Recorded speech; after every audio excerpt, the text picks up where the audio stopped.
Right, okay, so the problem I've got is getting my bike up and down the ramp at the back of the garden. It's really steep, it's grassy, it will get slippy. If it gets slippy when there's just dew on the grass in the mornings, and it'll get slippy when it's rained, obviously. And what will happen is I will wheel spin and the bike will slide out from underneath me. So luckily the bike comes with a couple of features. ABS is one, which is not so good going uphill, but it has traction control. Now the traction control is actually pretty good, but it only works in certain conditions. So for example, the traction control will work better in a straight line when you're upright. It won't work so well when you change the weight of the bike, therefore when you're moving the bike over on a bend. And that goes the same for the ABS. As soon as you change the dynamics, then it's going to change the way the ABS and the traction control works. Now the traction control, the ABS, by the way, works independently, so the back wheel brake will work separately from the front brake, and you will get that vibration the same as a car. Anywho, the traction control is people think that, okay, if you've got traction control, it's going to stop the wheel from spinning. It does to a point, but for it to start working, the wheel has actually got to start spinning. So to avoid wheel spin, what you need to do when you're going up hills that are slippery, muddy, grassy, is to get momentum. Now I know this because of my experience with driving off-road, and I used to do some instructing off-road, and I used to be a driving instructor on-road. Now after the horses and all that stuff, but anyway, it taught me a lot. The disadvantages with the motorcycle is you've got one-wheel drive, and you're only pushing. With the cars and the four-wheel drive systems, you had diff locks that would lock rear wheels, you had diff locks that lock front wheels, diff locks that lock the center, and you had four-wheel drive. Okay, I'm not going to get into that because it's massive. Okay, but the point is the same thing would happen. Traction control will only kick in once you start getting wheel spin, and it will slow the wheel down, it will apply the brake, and it will allow the tyre to then get grip. It can't get grip if it's spinning. So with a motorcycle, when you're faced with going up hills that are slippy, the idea is to pick up speed and get enough momentum to throw yourself up the hill, to use just enough power to keep that wheel turning constantly without getting wheel spin. Now that's where the traction control comes in. If it does start to wheel spin, then it would slow that wheel down. Now, would you switch it off or would you keep it on? When you're going across desert, sand, stuff like that, you want to keep that power on. You don't want the wheel to slow down. You don't want any chance of the thing slowing down and digging in and getting deep. It's not going to dig in getting up the hill, it's just going to spin. Okay, so the idea is, if the hill is not too long and the gradient is sufficient, don't ask me what the gradient is, I don't know, I'm not going to measure it, it's steep enough, then over a short distance momentum should be enough to get you up over the hill without even having the traction control kick in and be used. That's the idea. If you've got a steep hill and you run out of momentum, then you're going to start to wheel spin, and this is where you hope that the tyre is going to find enough grip to get you up the hill. The tyres we have on the Scrambler are made for the road and slight loose terrain. They're not off-road tyres, far from it, they're not knobblies.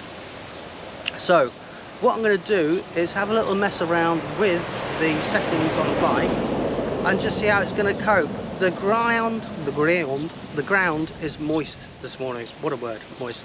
Anyway, it's slightly damp.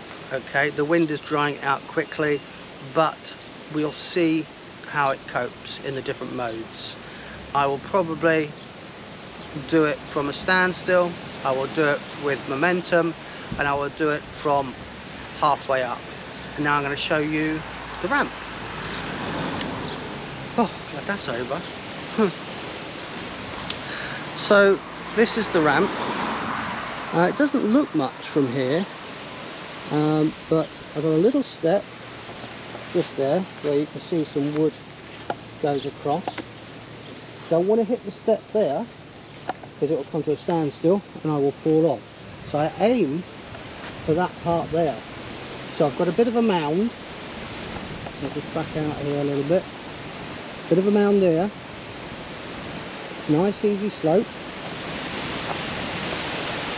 And then it sort of not flattens off, but the angle gets slightly decreased there for around about 15 feet. It just gets steeper a little bit as you get nearer the edge there, the next 10 feet. You can see where I've been going before. You can even see I've done a bit of wheel spin there too. This is the steepest bit here, the first part. And obviously it levels off down the bottom here. So to look at that properly,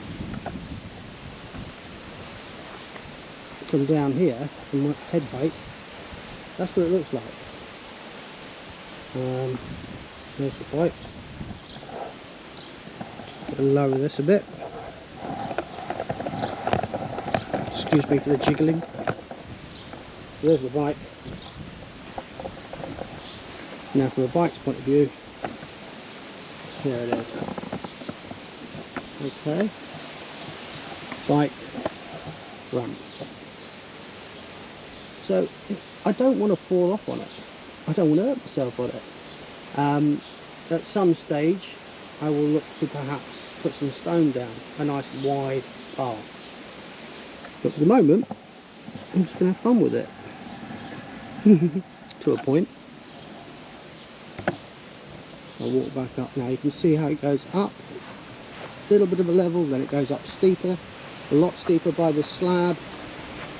Then even steeper still.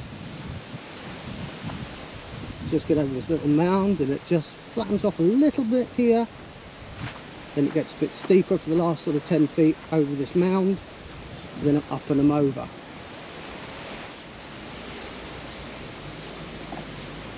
There you go.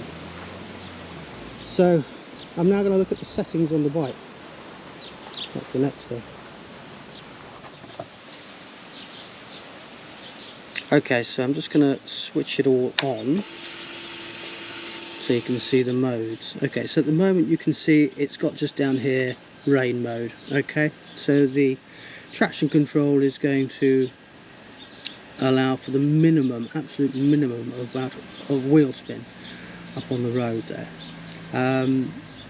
Now the next mode, obviously it then says road. Okay, so it will allow for a little bit more. Okay, the problem with in rain mode is also the ABS will allow for longer braking distances. So it's just a question of how much front brake do you use with the rear brake. Obviously trying to keep it to that 70-30, 60-40 limit. So then you can go to off-road mode where it switches the traction control off. Now to switch that off you will press the information button, hold it down, or no, you don't hold it down, you just press it once. There you go, and it goes into off-road mode, and you can see the ABS button light has stopped flashing. Obviously the engine's not running at the moment, so, and the traction controller's light is also on. I'm going to use rain mode to begin with because I want to get the minimum amount of wheel spin, absolute minimum, but I'm going to use a maximum amount of momentum to get up the hill. Okay, don't forget it's only one wheel drive, so you've got to use momentum to your advantage. If there was a big sheer drop the other side, then I would approach it very differently. So now it's back into rain mode, and I'm going to use some momentum. So I'm just going to go and put my helmet on. Okay, so this is going to be in rain mode and the use of momentum. Okay? Okay. Wish me luck.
Now that was in rain mode, and you could feel the power disappear a little bit places.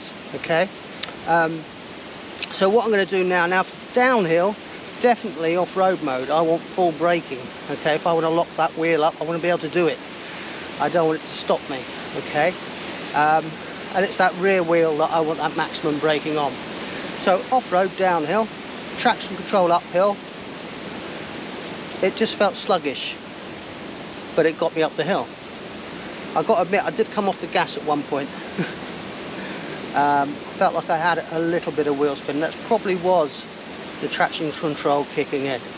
Right, so I'm going to go down the hill in off-road mode, and then come back up the hill in... Oh, we're coming up the hill in off-road mode, okay? Because road mode will do exactly the same as the rain mode. Just not quite as much.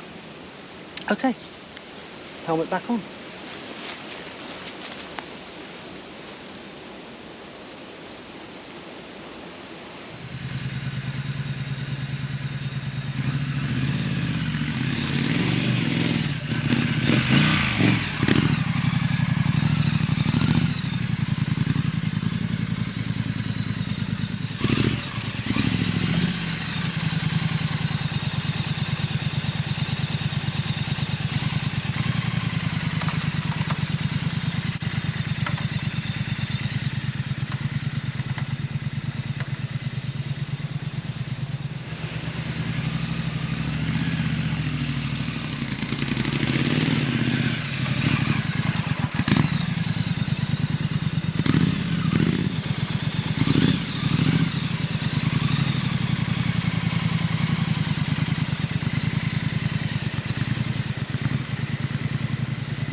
Wow, what a massive difference. I mean, I could actually feel it wheel spin as soon as I got off, really, as soon as I set off. So I'm not 100% sure if it did or not, so what I'm going to do is set the camera up a little bit closer. But I did 2 attempts, the last 2 attempts in off-road mode, uphill, and downhill on one of them I managed to mess about by letting the clutch out and trying to let some drive through. It didn't like it, it just stalled. But that's still had the brake on as well. So the second time I went down the hill was with brake and clutch in, and that was a lot more control, but you can still see it could lock up the wheel, I'm sure. So yeah, I'm just going to set it up now so you can see it closer and see where it starts to wheel spin. Not the easiest test. I think it was easier with the trucks, to be honest with you. There you go.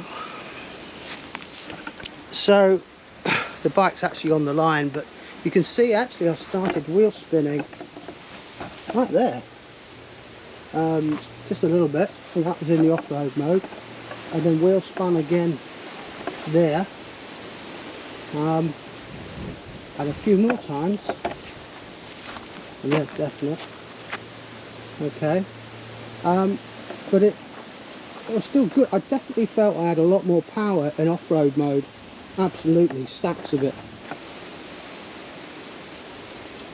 So again, I'm going to start off in rain mode and just pull away on a slightly steeper spot and see what happens. I'm not going up the hill.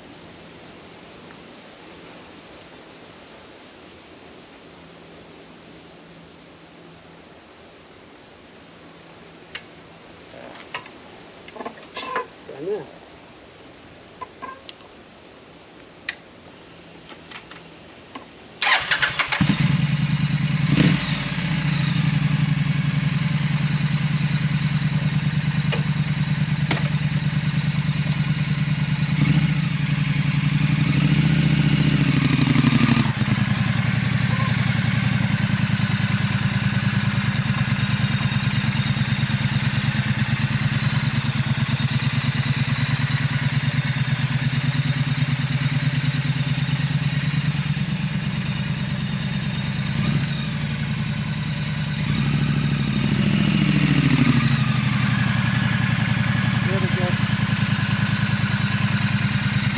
Just takes a bit of power off.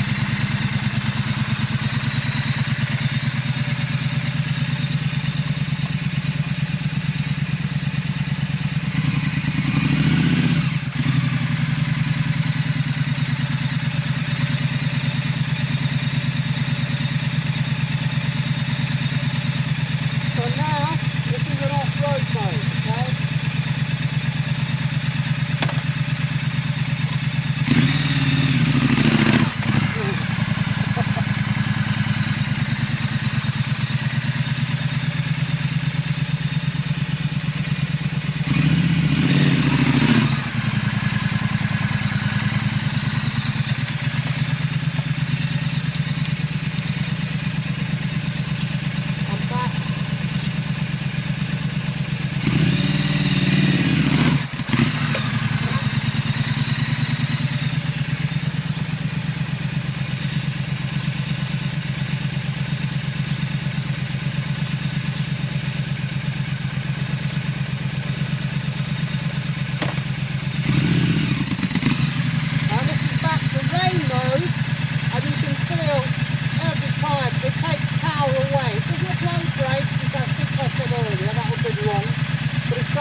Brilliant. Absolutely. All day long. One more.